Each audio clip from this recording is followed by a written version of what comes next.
Aminata Aïdara, journaliste pour Africulture, nous a rejoint. Aminata, vous avez choisi de nous faire découvrir le nouveau roman de Mohamed Mbougar Sarr, Silence du cœur. Le romancier s'attaque à la thématique brûlante de l'immigration. Oui, en effet, Silence du cœur, c'est le deuxième roman de l'écrivain Mbougar Sarr, Mohamed Mbougar Sarr, et qui nous parle de l'immigration irrégulière de l'Afrique vers l'Europe. Il le fait à travers l'histoire de 72 hommes, 72 migrants venant de différents pays d'Afrique, qui s'installent dans un village en plein milieu de Sicile. Et en fait, il le fait à travers leur passé, leur présent. Il s'occupe de décrypter leurs sentiments, leur quotidien. C'est très important parce qu'il arrête d'avoir la vision que souvent on peut trouver chez d'autres écrivains. Il nous propose un regard plus intime. Voilà, c'est pas une masse indifférenciée, mais c'est vraiment un regard intime sur leur parcours personnel, sur les ressentis aussi des locaux siciliens. Donc, il s'occupe de montrer ce silence du cœur, dans le sens le silence de qui ne peut pas s'exprimer, de qui a des souffrances enfuies, ou aussi le silence de qui a un manque d'empathie, voire d'agressivité, et enfin, qui a une sorte de haine vis-à-vis des migrants. Il interprète tous les degrés de l'accueil, on va dire. Et il utilise plusieurs formes narratives dans un même roman. Expliquez-nous. Oui, il utilise plusieurs voix, donc il y a une voix narrative de base, on va dire, et ensuite il y a plusieurs parties qui sont confiées à un journal intime, ou bien à des actes judiciaires, à des papiers journalistiques, et aussi une pièce de théâtre, on peut trouver aussi à l'intérieur. Et justement, Sarr est en train de s'imposer comme une figure montante de la littérature. Oui, c'est son deuxième roman, on l'a dit. Et le premier, Terre Sainte, a reçu deux grands prix, le prix du roman métis et le prix Kuruma, et en 2015. Et en fait, la spécificité de Sarr, c'est celle de se définir un écrivain qui est un historien du détail présent. En fait, c'est ce qu'il souhaite, c'est-à-dire s'attaquer toujours à des éléments de l'actualité pour nourrir une réflexion plus profonde, pour porter à la surface des sujets. Et justement, comment il arrive à pousser le lecteur dans ses retranchements ? Par rapport à l'actualité? Par exemple, dans Terre Sainte, il s'était concentré sur la thématique de l'intégrisme religieux au nord du Mali. Il avait questionné des thématiques comme la justice, le sens de la responsabilité, la lâcheté, le courage, etc.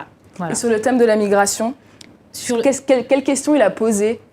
Il a posé plusieurs questions. Par exemple, il s'est intéressé aux thématiques comme le vivre ensemble. Qu'est-ce qu'est un migrant? Pourquoi on le définit comme ça alors qu'il s'installe quelque part? Et c'est pour ça qu'il décide d'ailleurs de donner au protagoniste de ce roman le nom de ragazzi, qu'en italien signifie jeune homme, et de comprendre aussi la signification du mot attente. Pourquoi l'attente peut usurer les relations entre ces personnes et les locaux qui les accueillent? Pourquoi l'attente empêche d'envisager un futur sans document, par exemple? Est-ce que finalement sa force n'est pas de coller à l'actualité pour permettre une réflexion?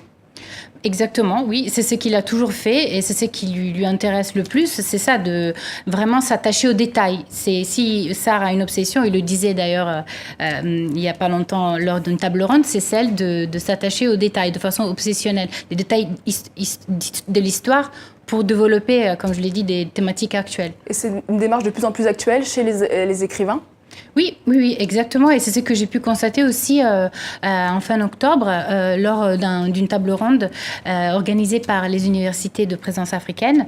Dans cette table ronde, Sarr notamment expliquait, avec d'autres écrivains, l'importance d'avoir toujours un regard entre la proximité et la distance aussi vis-à-vis des sujets du sujet migratoire et des sujets qu'il incarne. Et j'aimerais à ce propos citer une phrase qu'il a dit. Il a dit « J'ai partagé des matchs de foot, des repas avec les migrants rencontrés en Italie, mais j'ai aussi pris la distance nécessaire et peut-être la cruauté de dire les choses pour ce qu'elles sont et pas pour telles que je voudrais qu'elles soient. » Donc c'est très intéressant ça, parce que c'est vraiment un souci de réalisme qu'il a eu et qui lui empêche, disons, de plonger dans deux pièges, le piège du misérabilisme, comme aussi le piège d'un détachement froid. Voilà. Merci Aminata. Silence du cœur, deuxième roman de Mbougar Sarr, est paru chez Présence africaine cet automne, et votre confrère Amidou Anne en parle sur africulture.com. Mais Aminata, restez avec nous, ce sujet est dans la même tonalité, culture et migration. On prend la direction de Paris où un atelier accueille les artistes en exil. Dans ce lieu unique, ils ont un espace pour créer, créer, échanger, mais aussi recevoir un soutien psychologique et administratif. Pascal Achard et Martin Van Den Bosch les ont rencontrés. Je suis le fils d'un sans-papier. Je suis la fille sans-papier. Je suis la mère de famille sans-papier. Je suis l'âme vivante des sans-papiers qui ont péri dans le bleu. Parce que le prix de la liberté peut coûter jusqu'à l'âme, je suis sans-papier. Et vous, qui êtes-vous? Son portrait, son identité, tracée avec ces mots. Le poète soudanais Mohamed Nourouana a enfin trouvé ici, à l'Atelier des artistes en exil, un espace pour créer, s'exprimer. J'ai des amis qui m'ont contacté parce que j'écrivais souvent sur Facebook, sur les réseaux sociaux. Et il y a beaucoup de personnes qui lisaient, qui étaient touchées par la poésie que je postais. Du coup, je me suis installé avec d'autres artistes, j'ai fait des connaissances et c'est devenu une deuxième maison pour moi. Une deuxième maison et un lieu associatif unique, ouvert en septembre dernier, qui occupe tout l'étage d'un immeuble parisien désaffecté. Ici, une centaine d'artistes de tous horizons sont accompagnés dans leur processus de création.